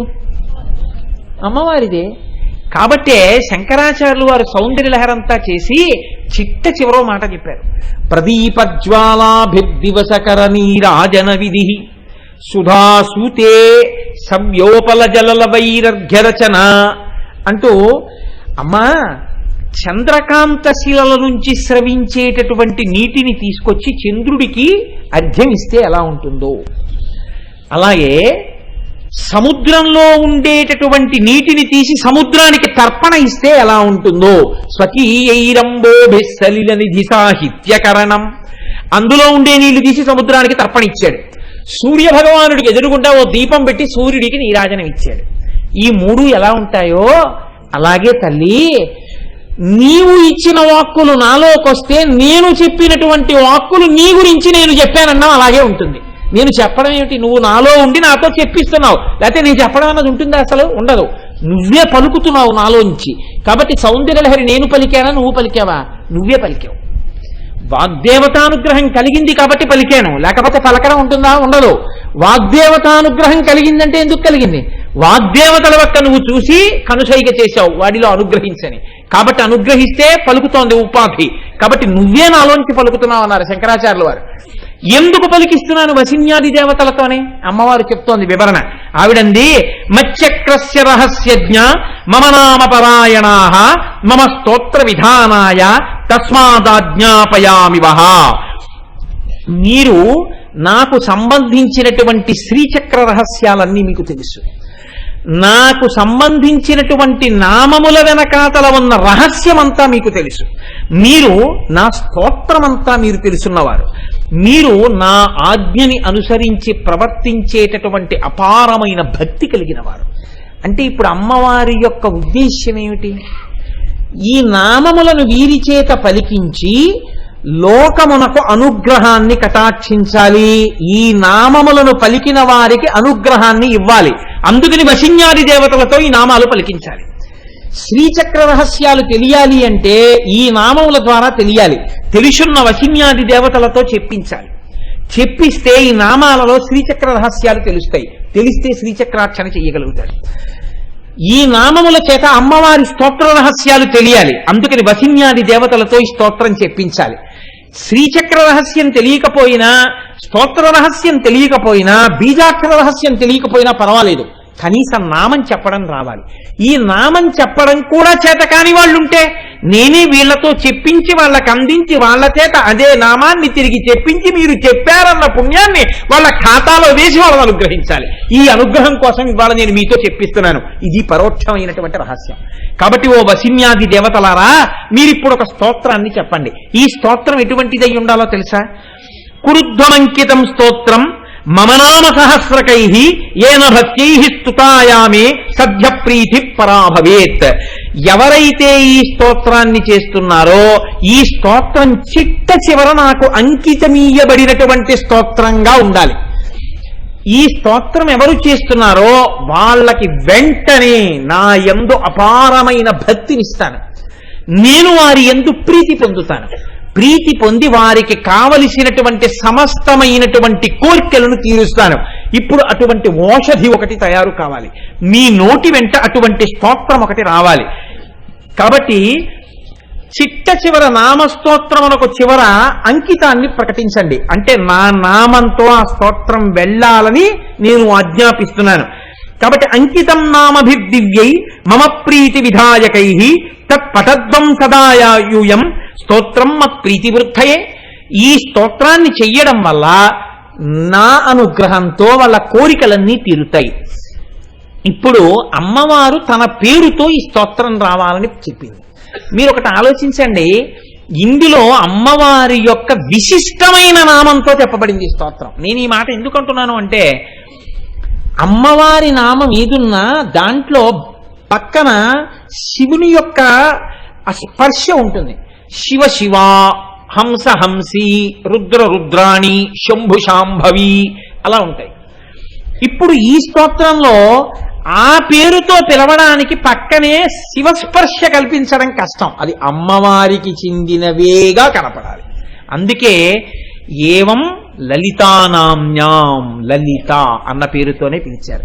అంకితం చిట్ట చివర చేశారు. ఇవి లలితానామములు. అమ్మ ఎంత గొప్పదైనా పేరుతో మొదలెట్టకూడదు. అమ్మ ఎంతో గొప్పదైపోయిందని అమ్మ ఆ పిల్లవాడు పుట్టినప్పుడు అమ్మ మామూలుగా ఒక గృహిణి పిల్లవాడికి 5వ క్లాసో 6వ క్లాసులోనో పాఠాలు చెప్తున్నప్పుడు వాడితో హోంవర్క్ చేయిస్తూ, ఏమండి ఉత్తినే కూర్చోవడం ఎందుకు, నేను డిగ్రీ కడతానంది అమ్మ. డిగ్రీ కట్టింది, భర్త ప్రోత్సహించాడు. ఆ తరువాత పిల్లవాడు మెల్లిగా ఇంటర్మీడియట్కి వచ్చాడు, అమ్మ చెప్పేది లేదు, కానీ వాడు నిద్రపోకుండా టీ క్లాస్ కట్టు కూర్చుంటుంది. ఉత్తినే కూర్చోవడం ఎందుకండి, నేను పీజీకి కడతానంది, ఎంఏ కట్టింది. పిల్లవాడు పాస్ అయ్యాడు, అమ్మ పాస్ అయింది. పిల్లవాడు ఇంటర్మీడియట్ పాస్ అయ్యాడు, అమ్మ ఎంఏ పాస్ అయింది. పిల్లవాడు డిగ్రీ ఫస్ట్ ఇయర్ చదువుతున్నాడు, ఎంసెట్కి ప్రిపేర్ అవుతున్నాడు, ఐఐటికి ప్రిపేర్ అవుతున్నాడు. వీడితో సమానంగా నేను ఉత్తినే కూర్చోవడం ఎందుకంటే సివిల్స్కి ప్రిపేర్ అవుతానంది. అమ్మ గ్రూప్ 1కి సెలెక్ట్ అయింది, సివిల్స్కి ప్రిపేర్ అయ్యి. అమ్మకి డైరెక్ట్గా ఆర్డీఓ ఇచ్చారు. పిల్లవాడు ఇంజనీరింగ్లో జాయిన్ అయ్యాడు. వీడు ఒక 5 సంవత్సరాల్లో ఇంజనీర్ అయ్యాడు. ఈలోగా అమ్మకి ఐఏఎస్ కన్ఫర్ చేశారు. ఈ పిల్లవాడు 5 ఏళ్లు చేసి ఒక మిడిల్ లైన్ మేనేజర్ అయ్యాడు. ఈలోగా అమ్మ సీనియర్ ఐఏఎస్ ఆఫీసర్ అయింది. అమ్మ సీనియర్ ఆఫీసర్ అయిపోయి ఇప్పుడు secretary to government of Andhra Pradesh అయింది, ఏదో ఒక డిపార్ట్మెంట్కి. వీడు వెళ్ళి అమ్మ ఛాంబర్లోకి వెళ్ళి, అమ్మ గదిలోకి వెళ్ళి అందరూ అధికారులు ఎలా లేచి నిలబడతారో అలా వీడు కూడా అమ్మ దగ్గర నిలబడి, అదేంటి ఓ అగ్రికల్చరల్ సెక్రటరీ గారు మీతో మాట్లాడడానికి వచ్చాను మేడం గారు అన్నాడు అనుకోండి. అమ్మ అంటుంది వెంటనే కళ్ళజోడు తీసి పక్కన పెట్టి, ఏమిట్రా పిచ్చి మాటలు, మేడం ఏమిటి, అంటే అగ్రికల్చరల్ సెక్రటరీ ఏంటి, అలా నువ్వు ఎప్పుడు అనకు, అలా అనకూడదు, తప్పు. నేను ఎప్పుడు నీకు అమ్మనే, అమ్మ అని పిలు.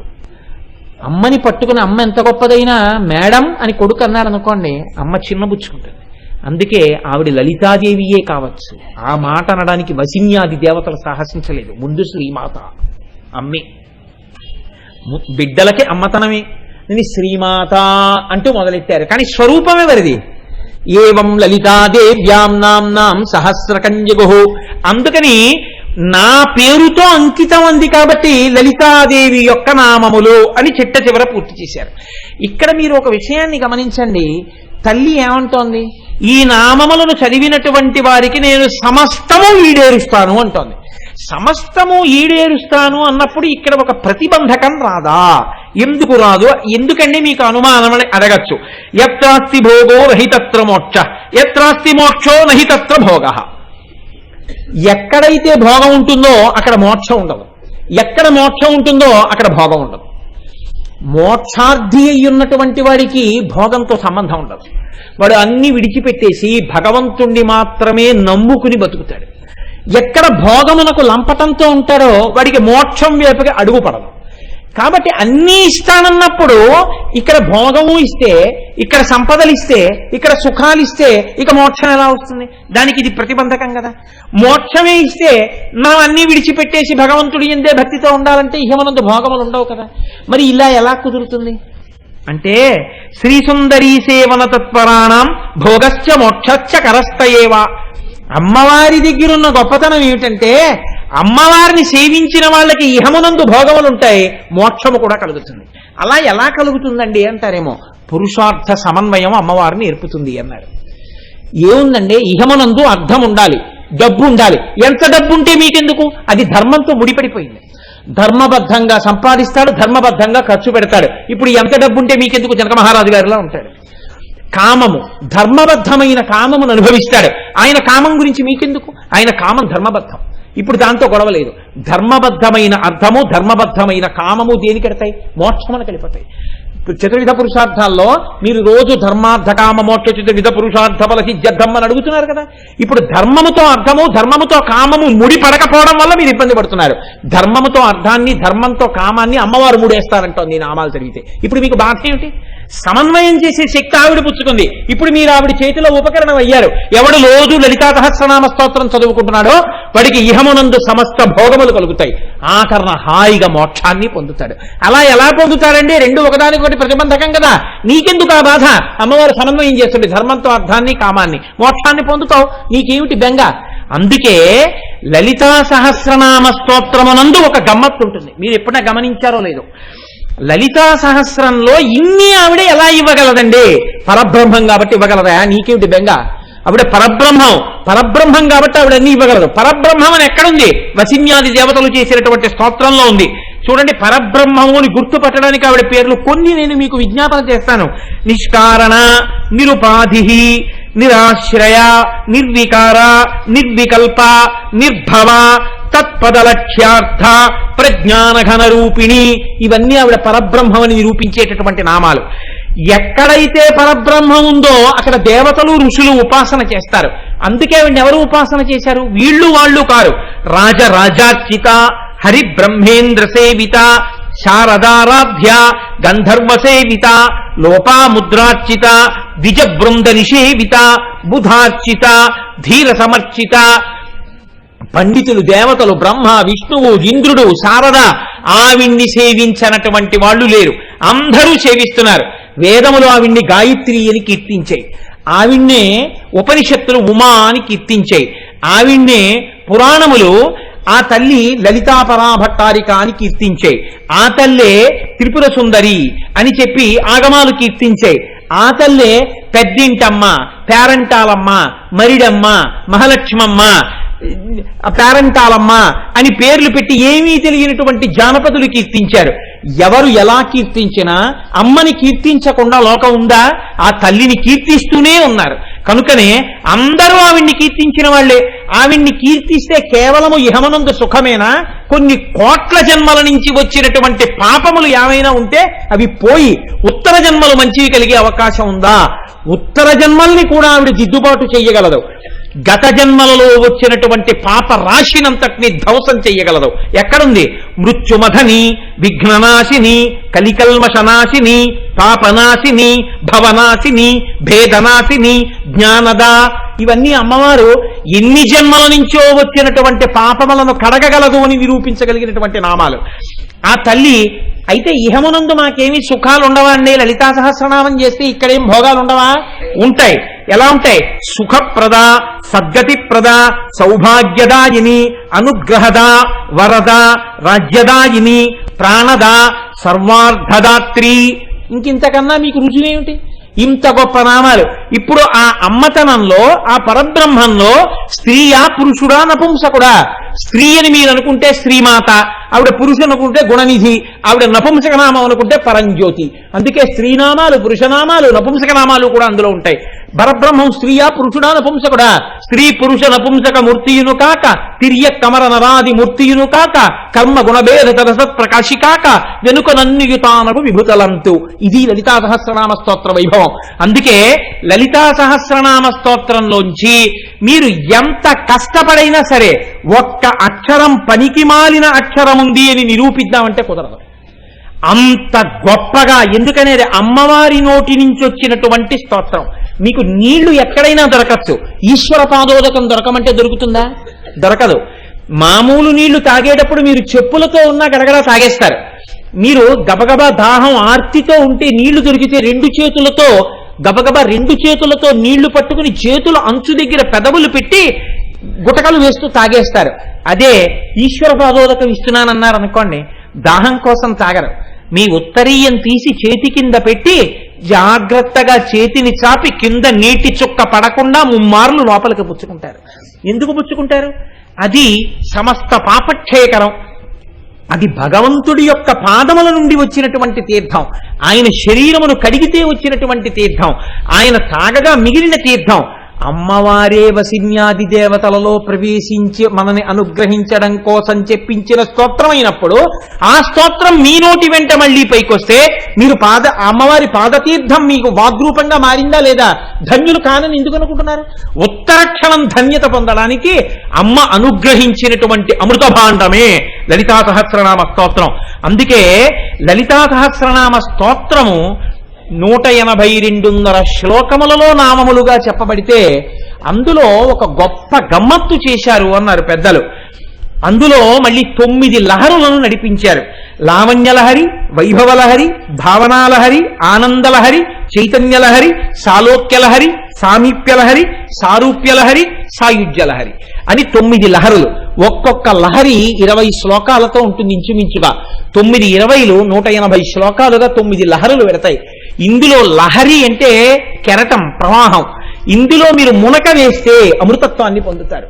9 లహరులతో కూడినటువంటి నామసహస్రం లోకంలో లలితా సహస్రం ఒక్కటే. 9 లహరులు, 9 కెరటాలు అందులో ప్రవహిస్తున్నాయి. అందుకే శతక వ్యాఖ్యానంగా కూడా పెద్దలు చేశారు లలితా సహస్రాన్ని. ఎంతమంది ఎన్ని రకాలుగా లలితా సహస్రనామ స్తోత్ర వ్యాఖ్యానాలు రాసి తరించిపోయారో. జగద్గురువుల యొక్క సన్నిధానంలో వ్యాఖ్యానాలు రాసి సమర్పించి తమ శరీరాలను విడిచిపెట్టేసి తురియాశ్రమంలోకి వెళ్ళిపోయిన మహాపురుషులు ఉన్నారు లోకంలో. అంత గొప్ప నామాలు లలితా సహస్రనామ స్తోత్రం. అంత గొప్ప నామములతో కూడినటువంటి లలితా సహస్రనామ స్తోత్ర కదంబం. ఒక్క నామం మనసారా పలికితే చాలు, ఒక్క నామం పిలిస్తే చాలు, అమ్మవారి యొక్క అనుగ్రహం ఉత్తర క్షణంలో కలుగుతుంది. అటువంటిది రోజు ఒకసారి సభలో కూర్చుని ఆ నామం చెప్పే ముందు ఒకసారి ఆ నామాన్ని అని ఆ నామంలో ఉండేటటువంటి అర్థాన్ని కూడా వింటున్నారనుకోండి, లలితా సహస్రనామ స్తోత్రాన్ని వింటున్నప్పుడు కలిగేటటువంటి అనుగ్రహం వేరుగా ఉంటుంది. ఎందుకో తెలుసా అండి? ఆవిడ చిదగ్నికుండ సంభూత అంటే బయట కాదు ఆవిర్భవించడం, ఆవిడ ఇక్కడ ఆవిర్భవిస్తుంది. మీరు లలితా సహస్రం వింటున్నప్పుడు అమ్మవారు ఆ చిదగ్నిగుండంలోంచి బయటికి రావడం లావణ్యలహరి. అమ్మవారి యొక్క శరీరావయములన్నింటినీ వ్యాస భగవానుడు వర్ణన చేస్తాడు. ఆ వర్ణన చేసేటప్పుడు మీకు తెలిసి కాని తెలియక కాని మీరు వింటున్నారనుకోండి, వింటున్నప్పుడు ఒక్కొక్కటి వింటుంటే ఒక్కొక్క రకమైనటువంటి ఫలితం వస్తుంది. మీకు నేను ఒక్క ఉదాహరణ మాత్రమే ఇవాళ నేను అందించే ప్రయత్నం చేస్తాను. అమ్మవారి యొక్క నాసిక గురించి మీరు వింటున్నారనుకోండి, అమ్మవారి ముక్కు గురించి వింటున్నప్పుడు అమ్మవారి ముక్కుకి ఒక ఆభరణం ఉంటుంది, దానికి ముత్యం ఉంటుంది. ఆ ముత్యం లోపలి భాగంలో ఉండి అమ్మవారు ఊపిరి తీసి విడిచిపెడుతున్నప్పుడు ఆ ముత్యం పైకొచ్చి లోపలికెడుతుంది. ఆ నామానికి వ్యాఖ్యానం వింటుండగా ఎవరికైనా హఠాత్తుగా ఒక్కసారి మనస్సులో అమ్మవారి ముక్కులోంచి బయటికొచ్చి లోపలికి వెడుతున్న ముత్యం దర్శనం అయిందనుకోండి, ఆ వంశంలో మళ్ళీ ఇంకొక శంకర భగవత్పాదులు జన్మిస్తారు. అంతటి మహాపురుషుడు, లోకానికంతటికి బోధ చెయ్యగలిగినటువంటి జగద్గురువు దేనివల్ల పుడతాడు అంటే అమ్మవారి యొక్క నాసాభరణం గురించి వింటే. తెలిసో తెలియకో అమ్మవారి చివితాటంకముల గురించి వింటున్నారనుకోండి, అమ్మవారి మంగళసూత్రం గురించి వింటున్నారనుకోండి, అలా విన్న కారణం చేత భర్తకి ప్రమాదం ముంచుకొచ్చేస్తోంది అనుకోండి, విన్న కారణం చేత భర్త యొక్క ప్రమాదం తొలగిపోయి పసుపు కుంకాలు నిలబడిపోతాయి. కుటుంబంలో ప్రమాదాలు రాకుండా రక్షింపబడతాయి. పైకి కనపడకుండా, ఫలం చెప్పకుండా ఒకే నామం అనేక రకములైనటువంటి ఫలితాలు ఇచ్చేస్తుంటుంది. మీరు బీజాక్షరాలు పలకాలనుకోండి, దానికి కొంత శౌచం, ఉచ్చారణ తెలియాలి. బీజాక్షరాలు పలకకుండా నామం పలుకుతున్నారనుకోండి, మీకు నేను ఎదరెదర అటువంటి రహస్యాలను 1-2 నామాలకు అందించే ప్రయత్నం చేస్తాను. నామములోనే రహస్యంగా బీజాక్షరాలు ఉంటాయి. మీరు తెలిసో తెలియకో నామం చెప్తున్నారనుకోండి, మీకు తెలియకుండానే ఆ బీజాక్షరాలు పలికేస్తారు. ఇప్పుడు ప్రమాదం లేని రీతిలో మీరు పలికినటువంటి ఆ బీజాక్షర సంపుటీకరణము చేత మీకు ఉత్తర క్షణంలో అమ్మవారి అనుగ్రహం ఆ విషయంలో ప్రసరణ జరుగుతుంది. ఇది ఇంత భద్రంగా అందించినటువంటి రహస్య స్తోత్రం, అంత గొప్ప స్తోత్రం లలితా సహస్రం ఒక్కటే. అందుకే పెద్దలు లలితా సహస్రనామ స్తోత్రం చదవని వాళ్ళు, లలిత నామములు చెప్పని వాళ్ళు లోకంలో ఉండరు. అంత గొప్ప నామములతో కూడుకున్నటువంటి స్తోత్రం అది. మీరు నమ్మండి నమ్మకపోండి, నేను ఒక యథార్థమైనటువంటి విషయాన్ని మీకు విజ్ఞాపన చేస్తున్నాను. ఇప్పటికీ నాకు పేర్లు చెప్పడం ఇష్టం లేదు సభలో, ఎందుచేత అంటే దానివల్ల లేనిపోని ఇబ్బందులు కలిగే అవకాశం ఉంటుంది. ఇప్పటికీ ఉన్నారు మహాపురుషులు. మనకి అదృష్టం ఉంటే, మనకి అవకాశం ఉంటే అటువంటి దర్శనం చేసినటువంటి ఒక మహాపురుషుణ్ణి లలితా సహస్రనామ స్తోత్ర వ్యాఖ్యానం అయ్యే లోపల ఈ వేదిక మీదకి తీసుకొచ్చి కూర్చోపెట్టి ఆనాడు వారు చేసిన పరిశ్రమ గురించి మీ అందరికీ ఆయన నోటితోటే వివరణ చేయించే ప్రయత్నం చేయిస్తారు. వారు ధ్యానం చేస్తే కొన్ని గంటలు నామంలో ఉన్నటువంటి బీజాక్షరాలు ద్యోతకమైతే, అమ్మవారికి హోమం చేస్తే ఆ నామంలో ఆ బీజాక్షరాలతో అమ్మవారు ఎంత రహస్యంగా దాక్కునుందో ఆవిడ ఆ హోమంలో ఒక్కసారి సాక్షాత్కరించి దర్శనమిస్తే ధ్యానశ్లోక రచన చేశారు. ఎంతమంది పెద్దలు అమ్మవారి యొక్క చరణ మంజీరముల ధ్వని ఒక్కటి వినపడి మోక్షస్థితులను పొందారు. అంత గొప్ప స్తోత్రం లలితా రహస్యనామ స్తోత్రం. అటువంటి స్తోత్రానికి, అటువంటి నామాలకి సౌభాగ్య భాస్కరం అన్న పేరుతో ఎన్నో వ్యాఖ్యానాలు వచ్చాయి.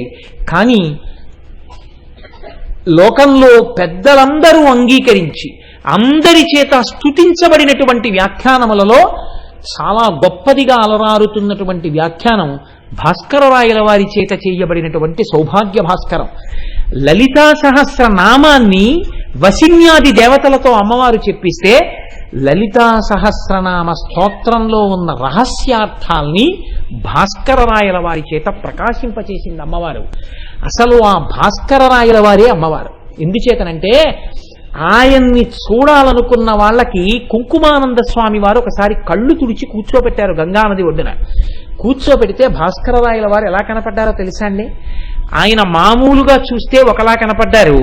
పెద్దలు కళ్ళు తుడిచి కూర్చోపెడితే ఎలా దర్శనమిచ్చారంటే ఆయన కుడి భుజం మీద లలితాదేవి, ఎడం భుజం మీద శ్యామలాదేవి కూర్చుని దర్శనమిచ్చారు. ఆయన అమ్మవారి అనుగ్రహంతో జన్మించి అమ్మవారి అనుగ్రహంతో వ్యాఖ్యానం చేశారు. ఆయన ఆ భాస్కరరాయల వారు చేసినటువంటి సౌభాగ్య భాస్కరాన్ని నేను ఆధారం చేసుకుని ఆ తల్లి అనుగ్రహించి నా చేత చెప్పించి 4 మాటలు ఆ వ్యాఖ్యానానికి పలికించి నా జన్మ సార్థకత చేసుకోవాలని, మనందరం కలిసి కాకినాడ పట్టణంలో సార్థకత పొందాలని, ఇక్కడ శారదానవరాత్రులు జరిగాయి, రామాయణం జరిగింది, భాగవతం జరిగింది, మీరందరూ పరమభక్తితో కూర్చుని ఎన్నో స్తోత్రాలు చేశారు కనుక ఇక్కడ తప్పకుండా అమ్మవారు చెప్పిస్తుందని నమ్మకంతో ఇవాళ ఈ స్తోత్రాన్ని ప్రారంభం చేశాను. రేపటి రోజున ఒక మహాపురుషుడి యొక్క జీవితం, అసలు బ్రహ్మాండ పురాణంలో లలితా సహస్రనామ స్తోత్ర ఆవిర్భావం ఎందుకు వచ్చిందో మీకు ఇవాళ చెప్పాను. అది నేను కేవలం చాలా సంగ్రహంగా మాత్రమే వివరించాను. అదంతా చాలా పూర్ణంగా వివరణ చేయడం అంటే చాలా రోజులు పట్టేస్తుంది బ్రహ్మాండ పురాణం అని. రేపు భాస్కరరాయల వారి జీవితం, ఆయన యొక్క వైభవం గురించి ముందు ప్రస్తావన చేసి తదనంతరం లలితా సహస్రనామ స్తోత్రానికి ఉన్నటువంటి అందాన్ని, దాని వైభవాన్ని, అమ్మవారు ఎంత మేర మన చేత అనుభవింపచేస్తే అంత మేర అందుకునే ప్రయత్నాన్ని రేపటి రోజున ఒక్క నామాన్నైనా ప్రారంభం చేసే ప్రయత్నం చేస్తాను.